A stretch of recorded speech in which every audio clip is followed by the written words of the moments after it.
How to find Windows 10 or 11 product key.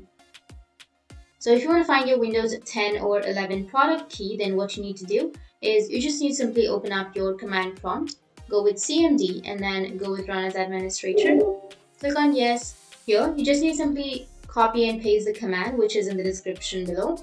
So just copy it and then paste. Once you've pasted, you just need to simply hit the enter and you will get or receive your product key right here. But if you have OEM digital license key, then your product key won't be listed here. So in that case, what you need to do is just go with the second step, which is you need to open up your registry editor, search for registry editor and then click on yes.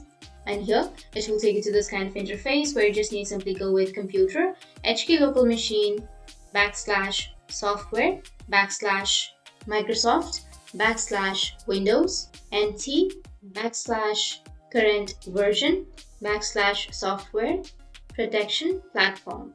Once you've searched, hit the enter and it will take you to the software protection platform under the current version. You just need to simply click on the backup product key default, double click on it, and then you will have your key right there. And here you will have backup product key default, and from that you'll be able to find your product key. So that's how you can find your Windows 10 product key, and if you have any questions, feel free to comment below. Thanks for watching.